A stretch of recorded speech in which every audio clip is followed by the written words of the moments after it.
Hi everyone, welcome back to Math 256. This is Scott. Let's get started. So what we're going to do now is consider the last installment of our categories of 2x2 systems. And this is going to be the one that is the most intricate in its execution, but we'll see what we can do. So this is the case of repeated eigenvalues.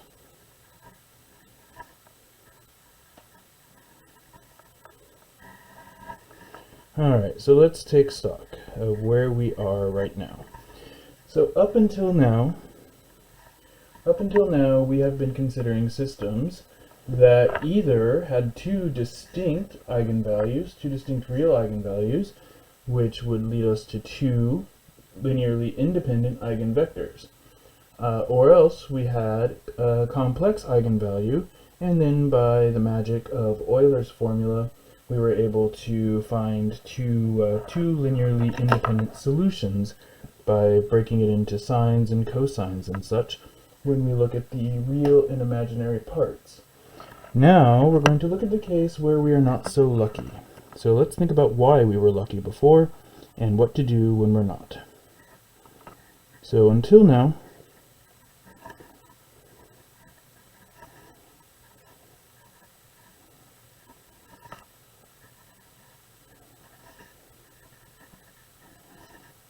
we've been able to find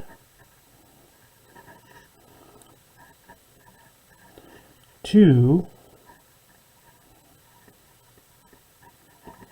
linearly independent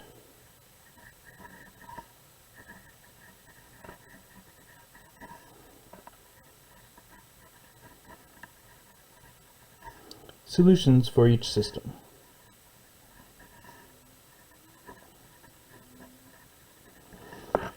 And what that has done for us is given us the ability to match any initial conditions by the correct choice of C1 and C2.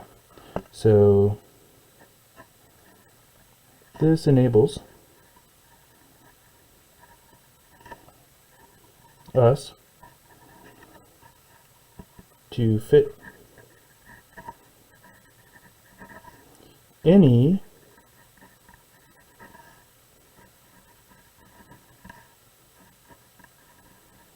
initial conditions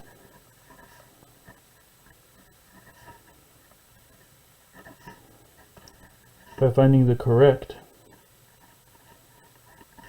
constants C1 and C2. And when you think about why this works, it's because we are talking about a dimension 2 world here, x and y, and we have 2 degrees of freedom, C1 and C2. So the dimension matches, and we're able to always find a solution for C1 and C2 that match any particular initial conditions. Now we're going to look at a case where we are not so lucky and we have to really stretch and find a second solution in a little bit more of an intricate way. So here's a setup. So we're going to say dx dt, and that's vector x, equals a times x. So we've got a 2x2 matrix A, where A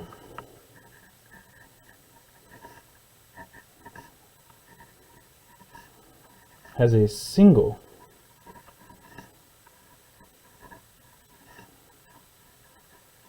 eigenvalue lambda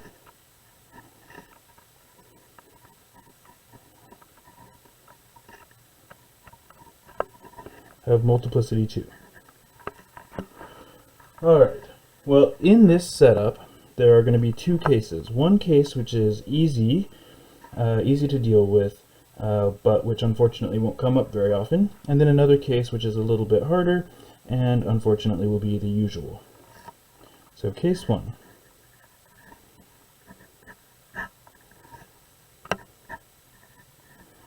Two,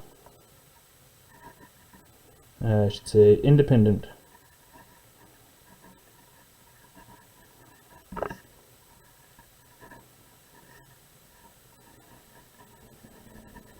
eigenvectors. So in other words, the matrix is complete.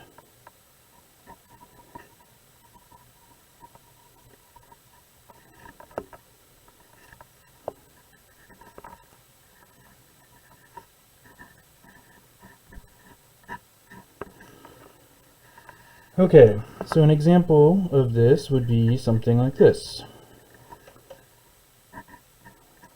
Maybe A equals 3, 0, 0, 3. Well then, if we think about A minus lambda I,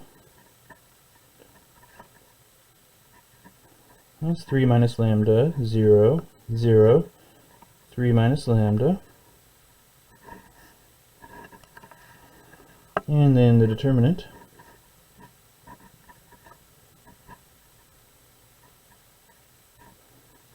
would just be the product 3 minus lambda, 3 minus lambda, minus 0. So if we set that equal to 0, we'll get 0 equals 3 minus lambda squared, which means the only solution is going to be lambda equals 3 multiplicity 2. Well then, if we look at it, then we will have for A minus lambda I, we'll have 0, 0, 0, 0. Now if we think about this, 0, 0, 0, 0 is a very unusual matrix for us to have in this situation, but we can just go about it according to our usual process. And basically what this means is 0x plus 0y equals 0. And essentially any combination of x and y can work here. So any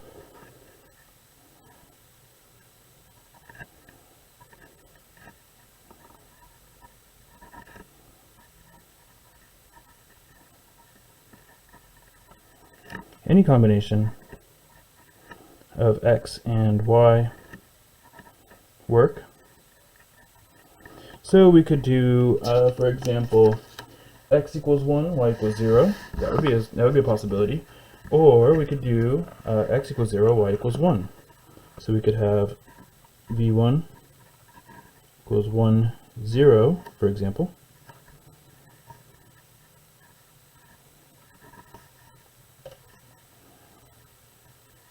And v2 equals just anything else, 0, 1, for example. So these are two linearly independent vectors that certainly would fit this, this description right here. 0 times either one of them would indeed equal 0. So then our solutions would be x equals c1 e to the 3t times 1, 0 plus c2 e to the 3t 0, 1, for example. And then for initial conditions, we could find the c1 and c2 that make this work. And what this means is, essentially, we've had full choice of any two non-zero vectors that were independent of each other, and neither one of these eigenvalues is dominant over the other. So these solutions form what is called a proper node, and what it looks like is basically what's called a star point. So then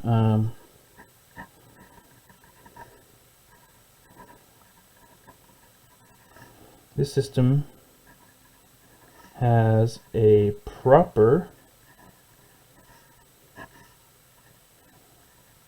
source at 0, 0, and the solutions form what's called a star point. So the phase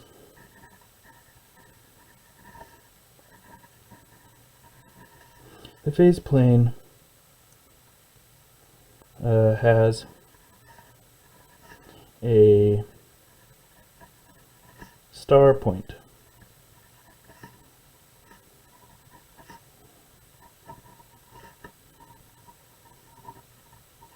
at the origin, and basically what that just means is all the solutions just come straight out of the origin in straight lines. No vector here is dominant, so none of the trajectories are bent in any of the directions as t goes up, and so essentially all the solutions are straight lines.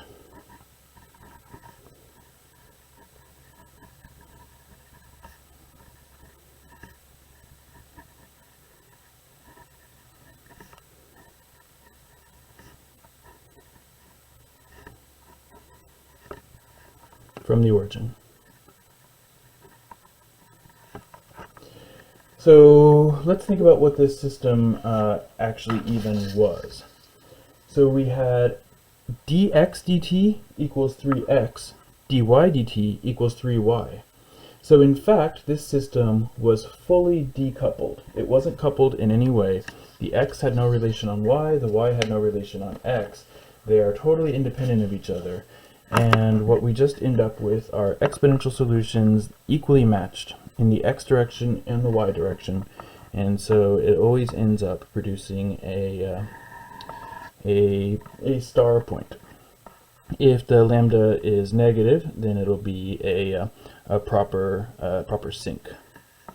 Alright, so this only happens if A is literally a multiple of the identity matrix. And it means that this so-called system is only a system in name. It's not really a system, as the two variables have nothing to do with each other. So that's case one, and it's not really a big deal because it hardly ever comes up. In the case one, you're not even really talking about a system. You're just talking about two differential equations. Now, case two, this is the case that's a little bit trickier. So case 2, we have only one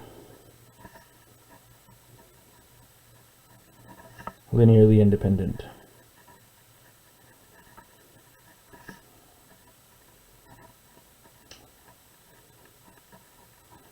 eigenvector. So an example of something like this would be a matrix that has something like this: 1, 8, -2, 9. So let's think about how this plays out. A minus lambda I would be 1 minus lambda 8, -2, 9 minus lambda. And so then the determinant of A minus lambda I is just going to equal 1 minus lambda, 9 minus lambda, and then plus 16. And so then 0 equals, and now we'll multiply it out, we'll get lambda squared. And then what do we get for the next part? We get -9 lambda, -1 lambda. And so that's going to be -10 lambda. And then here we're going to have 9 plus 16 is 25. And what we see on the right is a perfect square. Or if you do the quadratic formula, you'll quickly find also only a single solution, lambda equals 5, and it has multiplicity 2. So it's a repeated eigenvalue, lambda equals 5. Now let's see what this means for eigenvectors.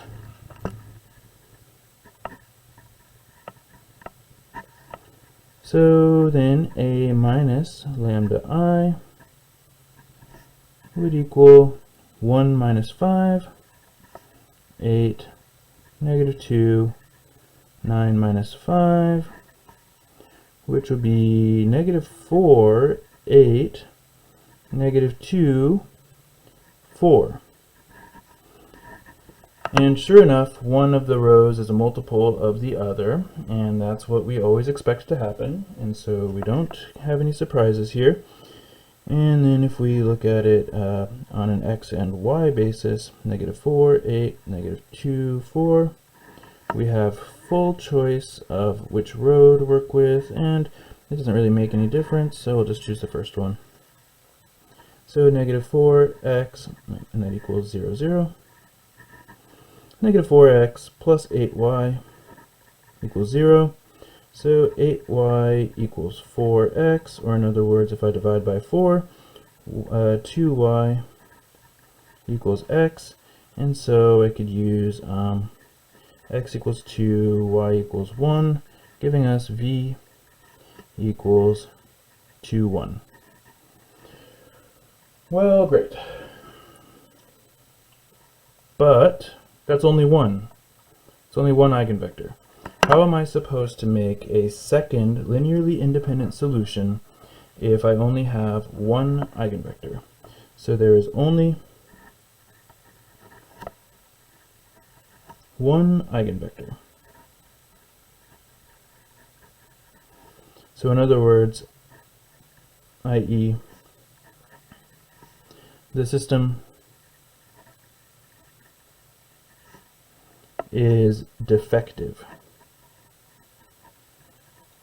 The language that is used here, it varies a little bit from author to author. You can say the system is defective, you can say the eigenvalue is defective, you can say the matrix is defective.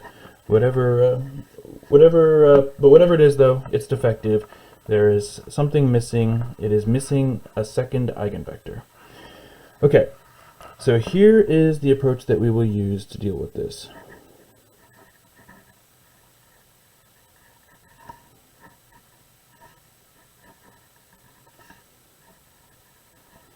So the approach for this case, and this relies on what are called the generalized eigenvectors.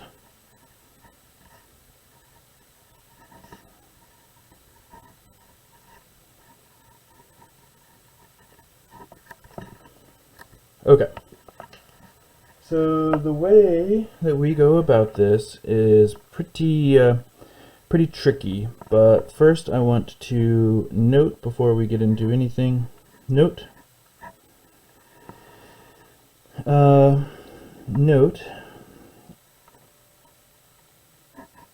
if we do a minus lambda I, and we square it, so this produces a matrix that in a 2 by 2 case is actually always going to be 0, 0. So note, a minus lambda I squared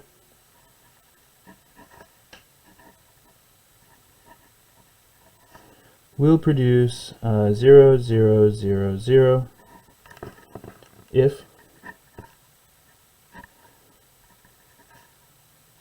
lambda is multiplicity 2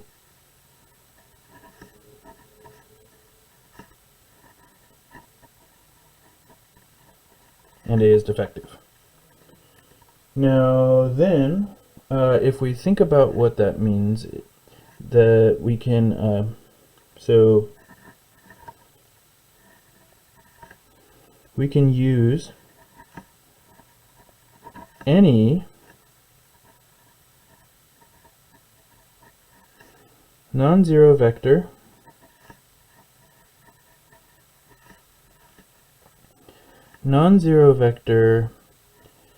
v, and we'll call it v2 for reasons that we'll see in a second here. So we'll call it v2. We can use any such vector, non-zero vector v2, not an eigenvector,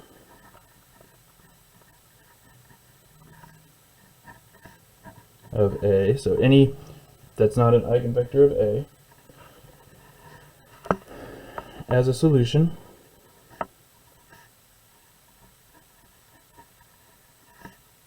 to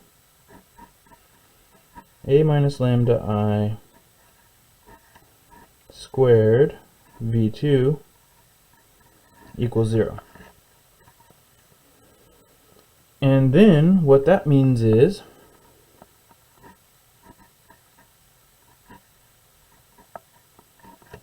a minus lambda I times a minus lambda I times v2 equals 0, which means, so therefore,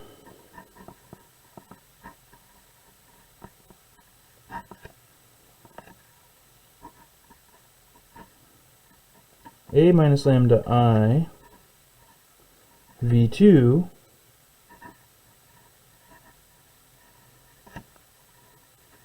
produces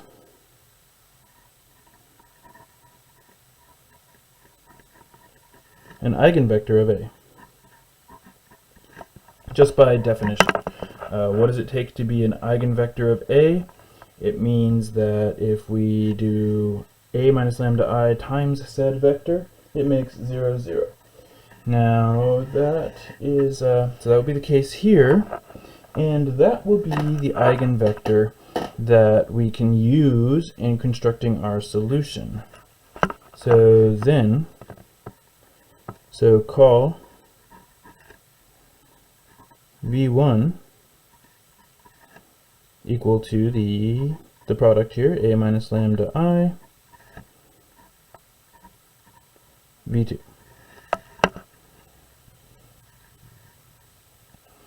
Then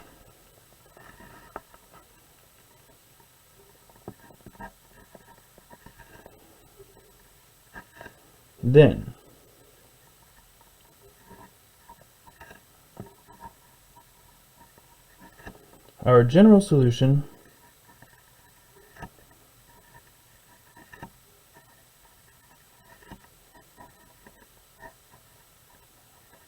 will have the form, and here the form that we will use is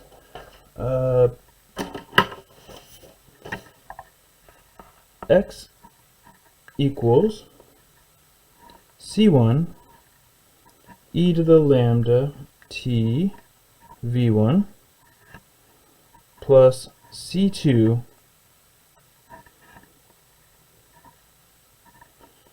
v1 times t. So we get an extra factor of t here, and we'll see why this works in a second.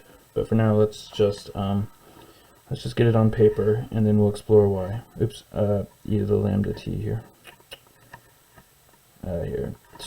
Here. Let's just start it over.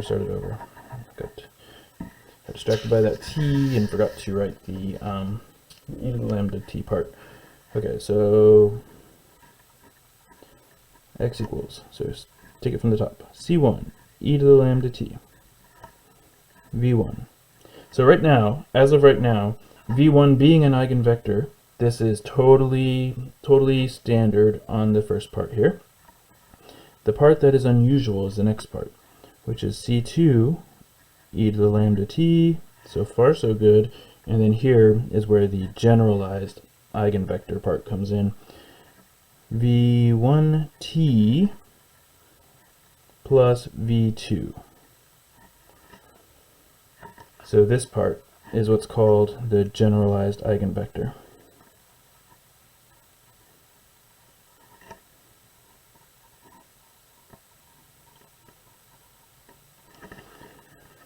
All right. So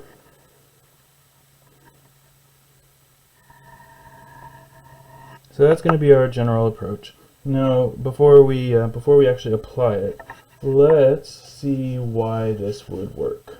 So why does this work?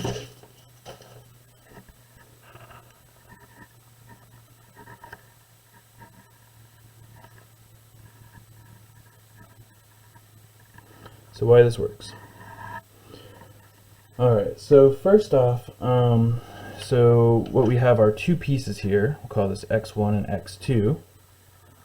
So I'll just say if x1 is equal to, and I'll take off the e, lambda t, v1. So this and x2, which is supposed to be e to the lambda t v1t plus v2. So these are both supposed to be solutions to the system.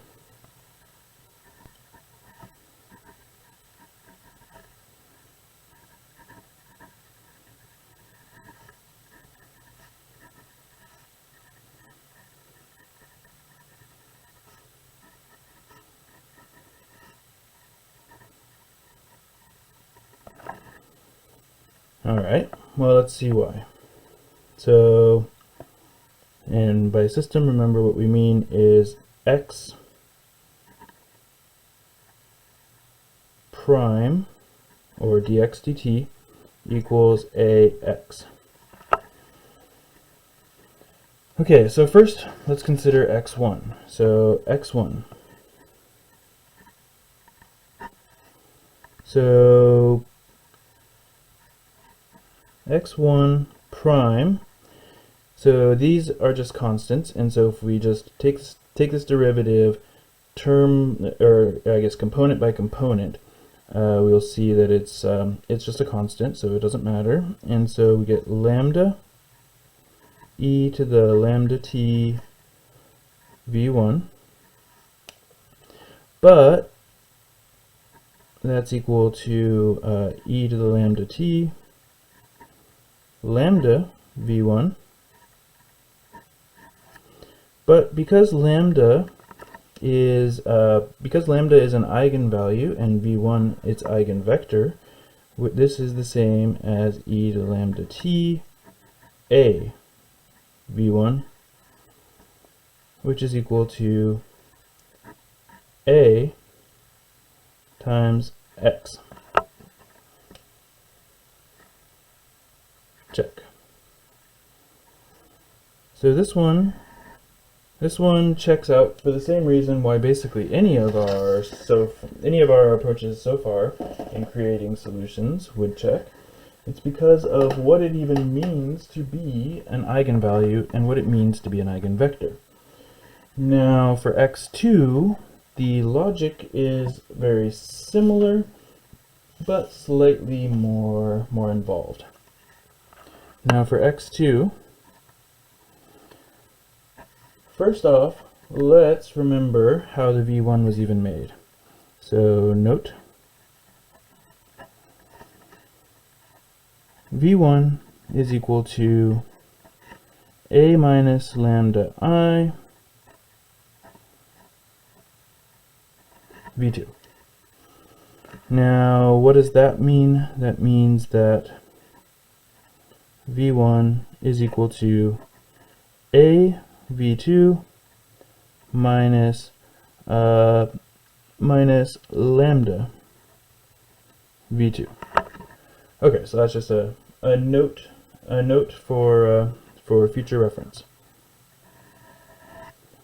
Now let's actually get to the nitty-gritty of it.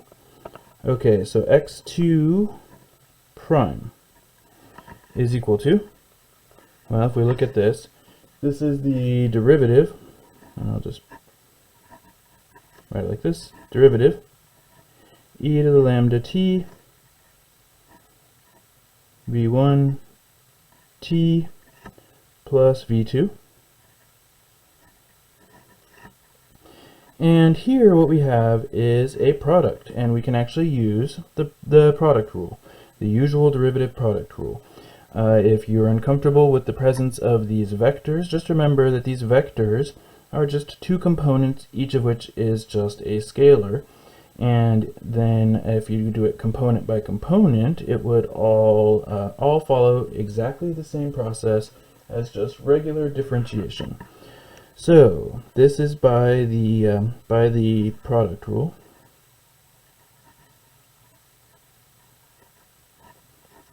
So this is by the product rule, going to be equal to lambda e to the lambda t, so that's the derivative of the first, leave the second alone, v1 t plus v2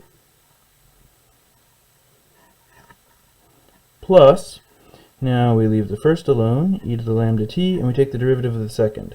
Now once again we can treat the vectors here, which are constant vectors, the same way we would treat just constants in regular regular calculus, and so what we'll just get is v1. And so then if we look at what we produce here, we can then bring the e to the lambda t out to the front for convenience, and combine the pieces in here. So what do we have? We have v1, lambda v1t plus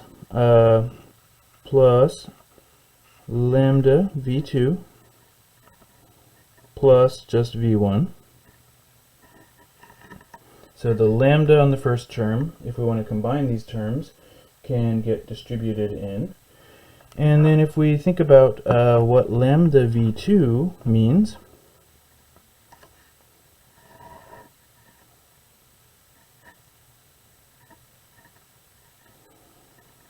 that is just going to equal, so that's just going to equal v1, a, what should I say here? So if I want to solve this for lambda v2, so this is going to equal, so I would add that, subtract that, so a v2 minus v1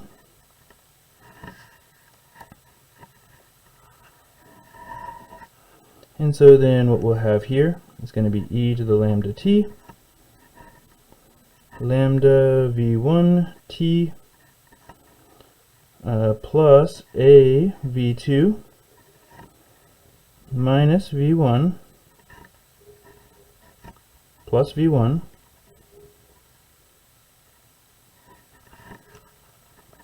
and so those will cancel, and we'll get e to the lambda t, and we'll have lambda v1 t plus a v2,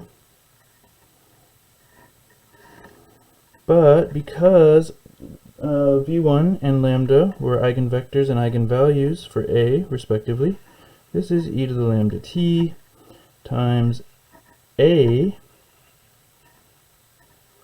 v1t plus a v2, which I can then pull the a out to the front,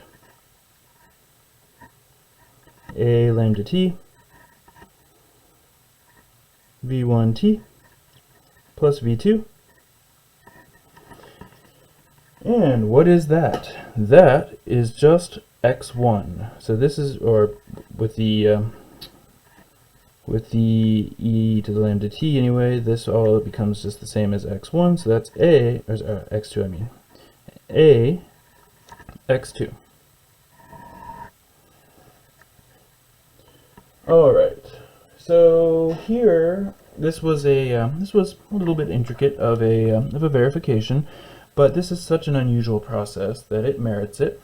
And so let's look at what the moving parts here were. So the moving parts were that the v2, being defined the way it was essentially a combination of the v1 with the a, and so that means that when we do the differentiation, we end up getting a magic combination that cancels out. Now, how was this magic combination originally found in the first place? It took a long time. It took, decades of people trying to solve these things in order to figure out that this process would work. And what it really amounts to is a process that we'll see a little bit more in our exploration of second-order equations.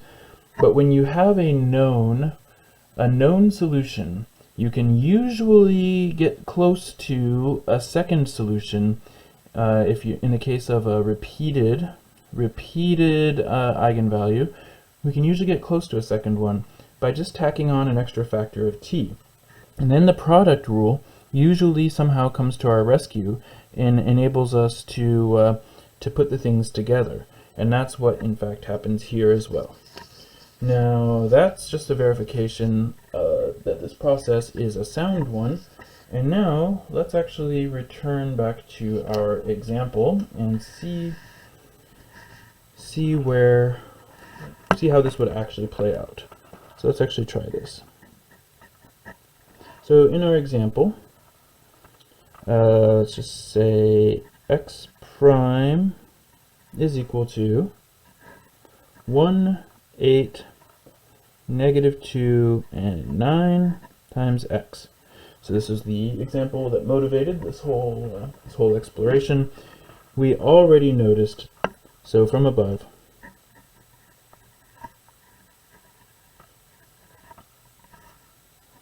we know that lambda equals 5, multiplicity 2. And we know that an eigenvector here would be, for example, v equals, so v equaled, what was it? It was 2, 1, right? Yeah. 2, 1. So this is just a provisional eigenvector. This is not the eigenvector that we're going to be going with for v1. We need to actually find a version of this which will fit our exactly demanding formula here. And so what we do is we take a minus lambda I squared.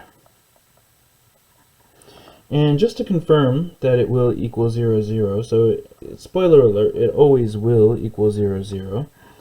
But just to confirm that it will, just at once anyway, let's actually perform the multiplication. So we have negative 4, 8, negative 2, 4. And 2 copies of that. So this was what we already found for our a minus lambda I. And if we actually multiply this all out, let's quickly remember how does matrix multiplication work. You do dot products of rows of the first with columns of the second. So we have this times this plus this times this. Positive 16 minus 16 equals 0. Then negative 32 plus 32 equals 0. We have positive 8 minus 8 equals 0. And we have negative 16 plus 16 equals 0, just as the note foretold. So we always expect this to equal 0, 0, 0, 0. Never hurts to check though, because we did kind of take that on faith. But here, it is legit. So v2 can be any non-zero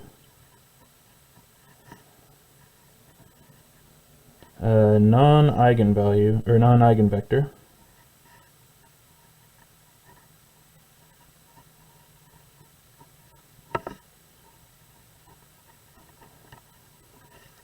solution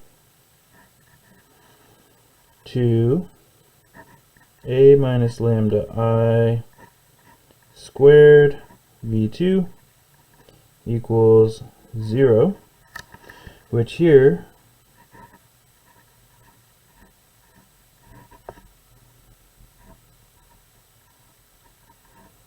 so pick anything, almost anything anyway, for v2, and we'll just pick the simplest thing we can possibly come up with, which would just be 1, 0. This will be the simplest default.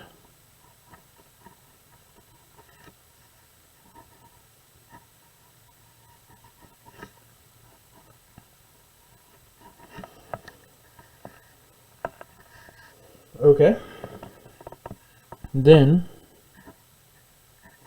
v1 is equal to a minus lambda I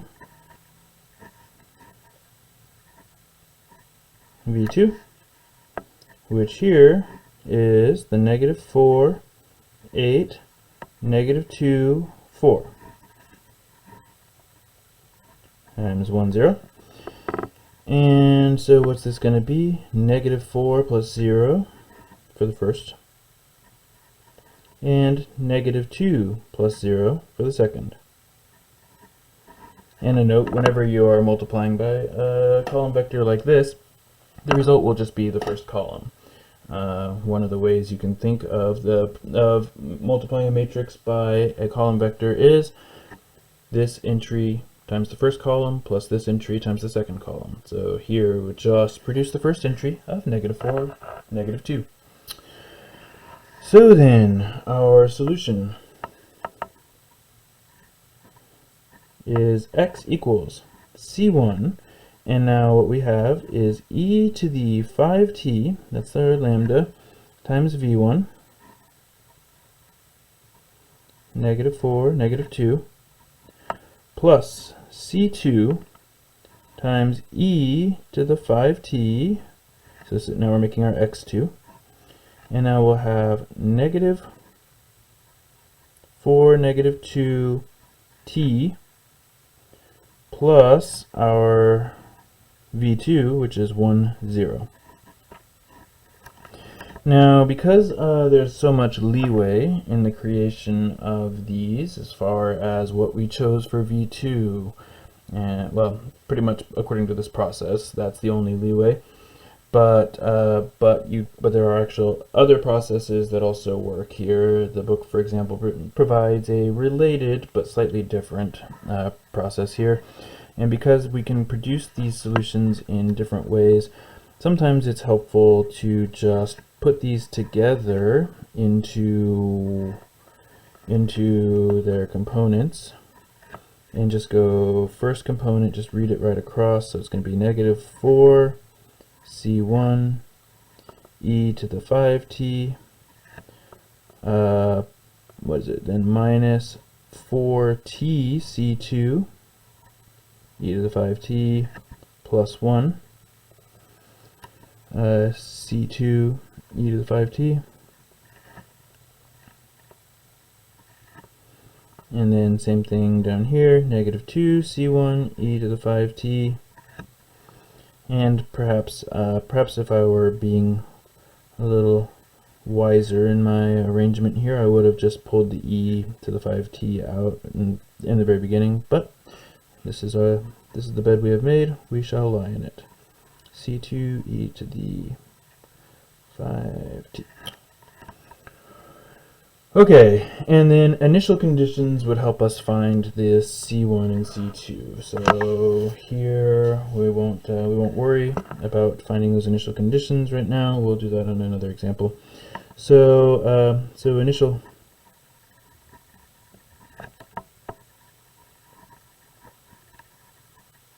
conditions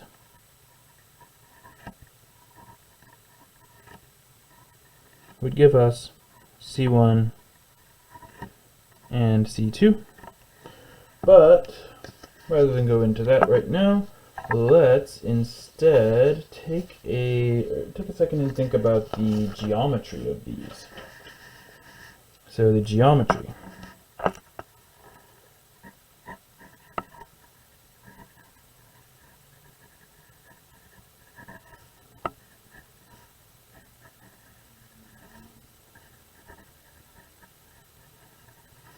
The geometry of these systems. Alright, so first off, there will always be a straight line solution in the direction of v1.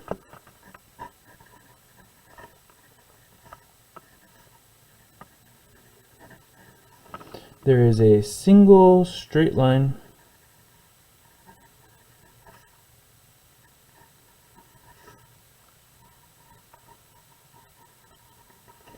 solution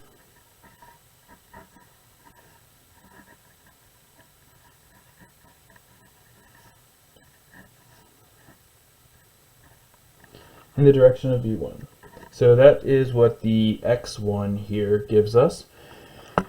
Then, since that's the only straight line solution, the other solutions are going to be a little twisted, and the way they are going to twist is basically, if we look at our solution. So we have v1 t plus v2.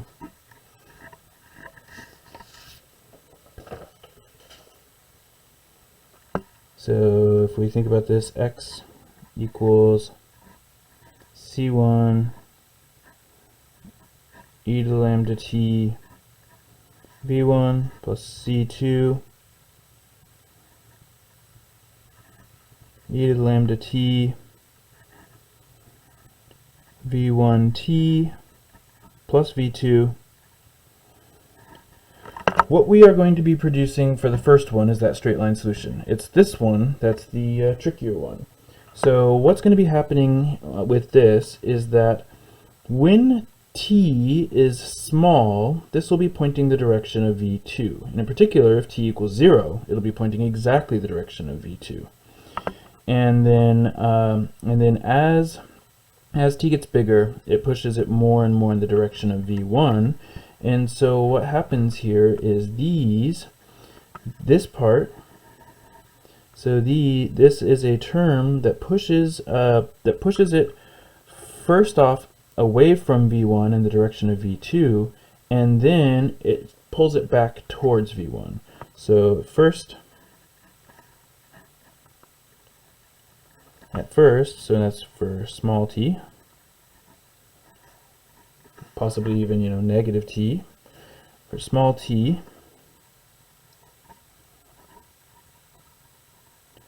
it pushes solutions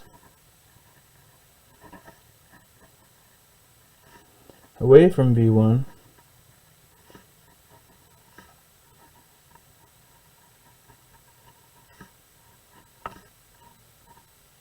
in the direction of v2. Then as t gets bigger,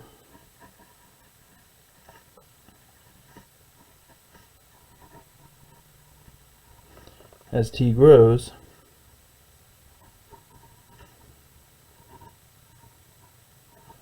they are pulled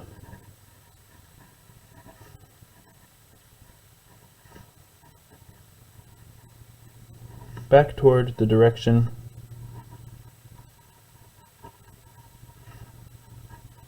of v1. So then what it looks like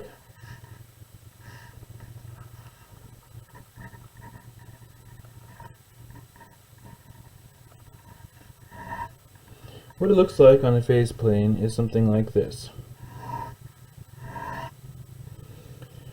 So we have v1, which was in this case, so it was in the direction of 2, 1, or -4, -2. So that's going -4, -2.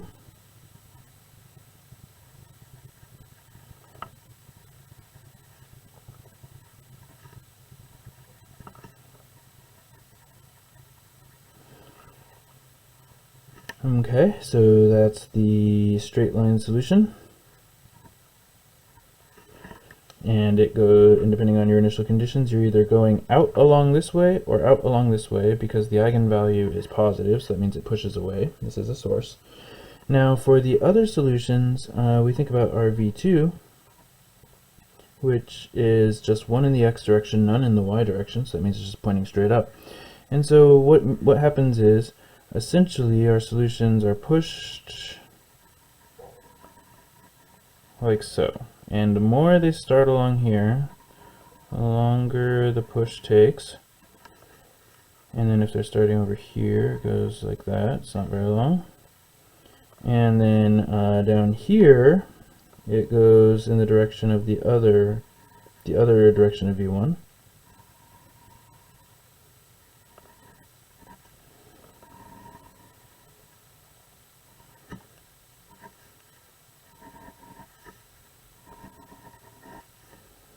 And so it almost spirals. So we have a source,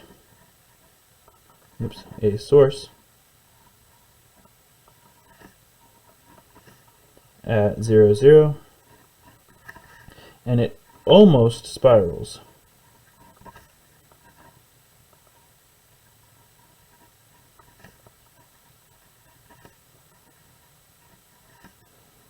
But it never actually makes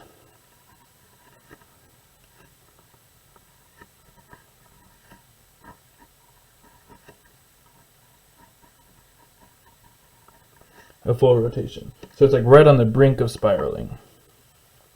So if we think about the cases that we've seen, we have two distinct real eigenvalues, and those produce various things that are not very spirally. When we have two complex solutions, we have spirals. And here we have something in between where it is not actually completely spiraling, but is right on the brink. It is almost spiraling.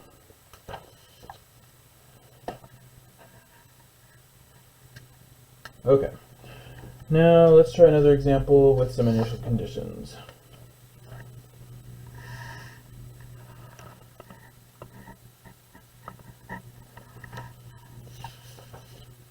So, as another example, let's just say dx dt is equal to 1, 2, negative 2, 5, and we'll take as our initial condition x of 0 equals 3, y of 0 equals 2.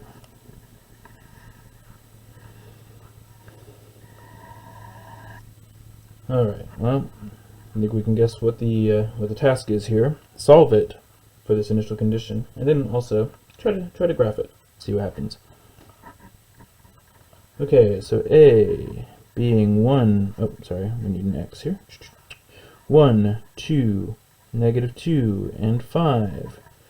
We start the usual process. Right now, we don't know what's going on, we just go through the business. A minus lambda I. 1 minus lambda, 2, negative 2, 5 minus lambda. Now, switch over to the determinant. It's all very rote process so far. 1 minus lambda times 5 minus lambda, minus negative 4, so plus 4. And then set this equal to 0, lambda squared, and then we look at the two pieces. We have negative 5, negative 1, so it's negative 6. Negative 6 lambda, and then we have positive 5 plus 4 is 9. And once again, we can see this is another perfect square, so that's what we expect to see in this section, because we want there to be, or we will find there to be repeated real eigenvalues. Okay, then as a first check, just to confirm here, eigenvectors, a minus lambda I, oh, so of course here lambda equals 3, multiplicity 2.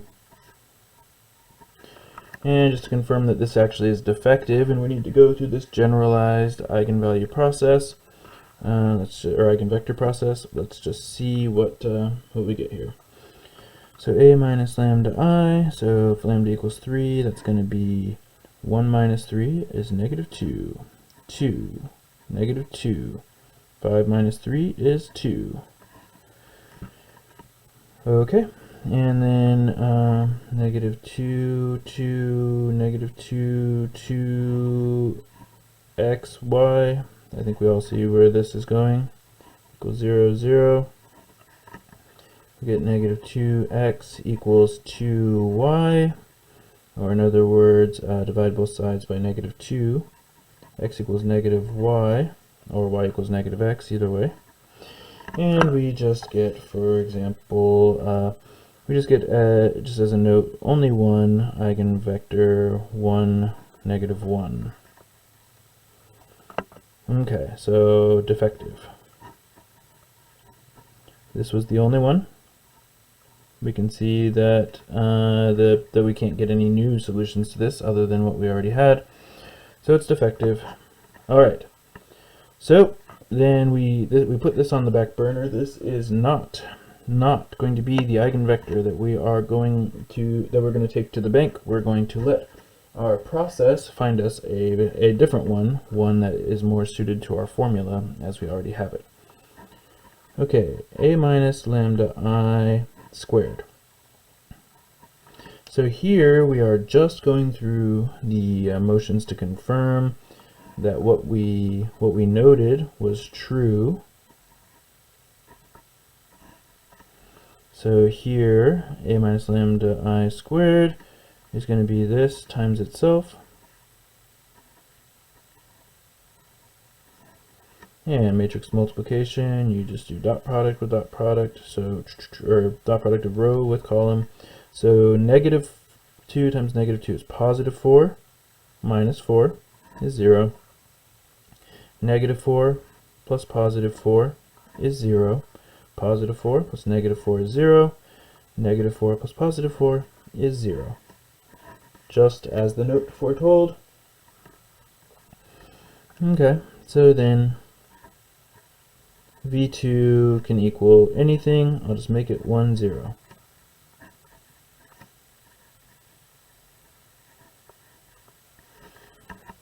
For example, we can pick anything we want as long as it's not just the 0 vector or a multiple of this eigenvector. So whenever it's possible to do so, we'll just take 1, 0. That's going to be our default.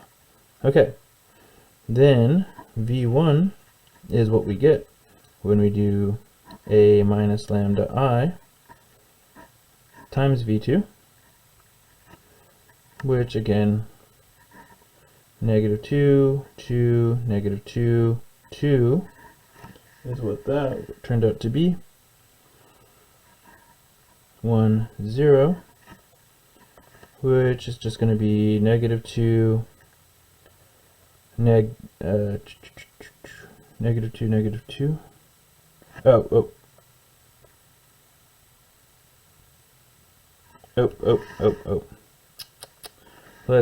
Let's back things up here for a second here. Let's be careful. What I was a little bit abrupt over here. So what I meant was negative 2x plus 2y equaled 0, which meant, in other words, x equaled y, which meant that 1, 1. I know you were all probably pulling out your hair waiting for me to realize what I had done so summarily over there.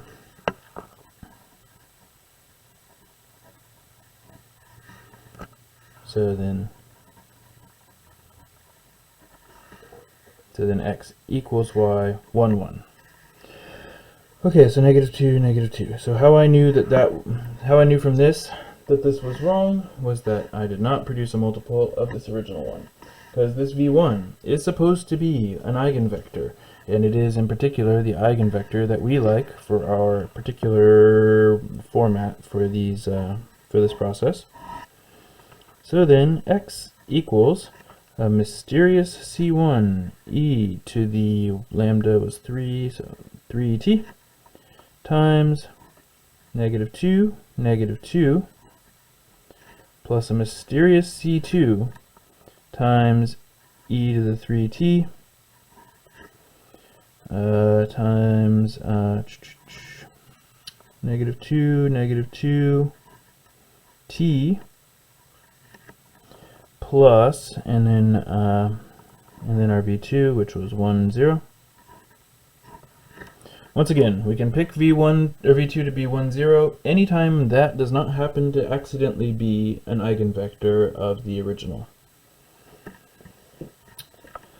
Okay, now the initial conditions. X of 0 was 3 for x, 2 for y. So that means 3 equals negative 2 c1 plus t equals 0 here. I'm just calculating away. 2 plus c2. Oops, c2. 2 equals negative 2 c1. And I look over here, there is no c2. So then this means that c1 equals negative 1. C2 is going to equal, so it's going to be positive 2, subtract it, so C2 equals 1.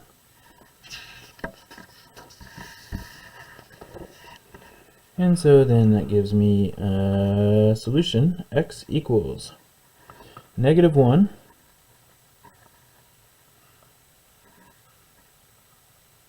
oops, e to the 3t,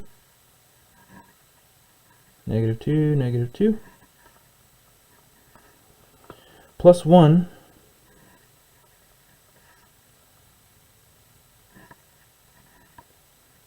negative 2, t, plus 1, 0.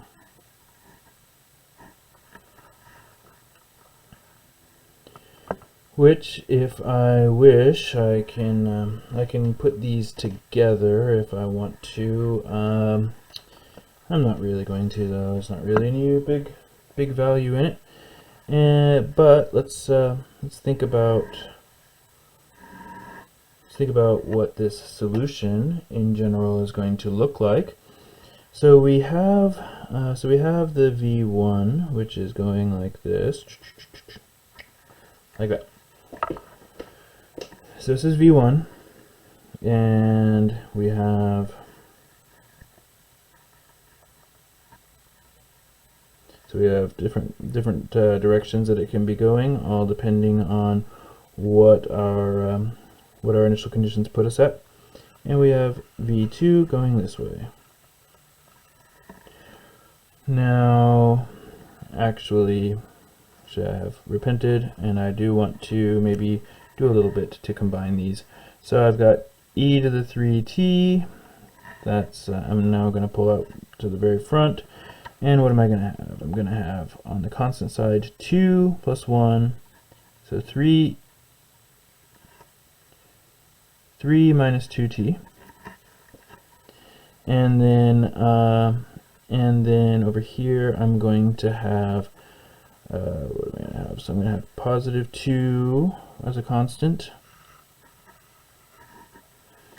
And so what's going to be happening as t grows, like let's say first t equals 0, then what we're just going to be talking about is 3 comma 2. And then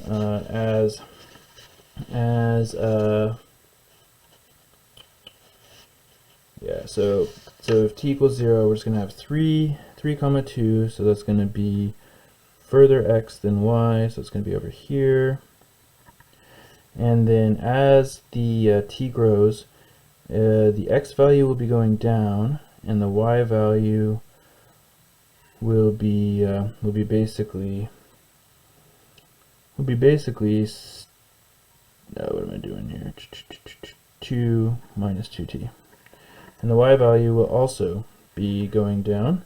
And so essentially what we're going to be doing is getting pulled.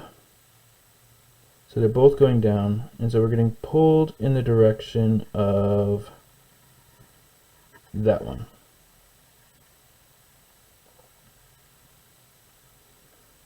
And then as t is negative, that is adding to the x and the y. And so that means we are going like this.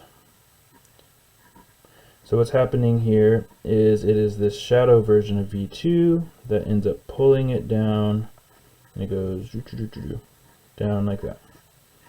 Now this is just a rough sketch. If we want a better picture of it all, we can of course go to any of our favorite graphing devices, namely Bluffton.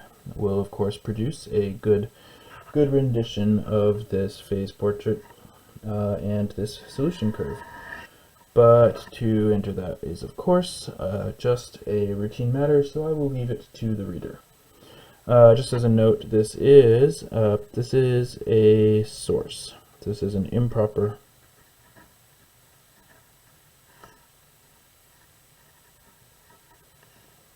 source, and you can see that as the t is getting bigger and bigger and bigger, this first part of this essentially becomes irrelevant, and it just ends up pointing in the direction of -2, -2. So that's why it ends up eventually always pointing down and to the left.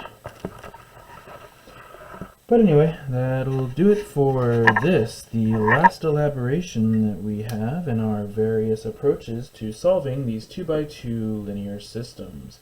So it is the most complicated in execution, or at least the most complicated to get your head around. But the way it works is we get one solution of the usual form, and we have to jury-rig a second solution of a kind of complicated form in order to produce something that gives us a C1 and a C2. And that means we have to take a slightly different approach to getting our eigenvector in the first place, but it is luckily an approach that is, like all the other approaches we've seen, very stereotyped. What we do is what we'll do. It will not be, it takes a little bit of getting used to, but it doesn't produce anything, or any unexpected surprises other than the ones we've already seen. Okay, well that's going to do it then for this section. So join me for the next episode when we will discuss more of the geometry of these systems and look at the case of oscillations.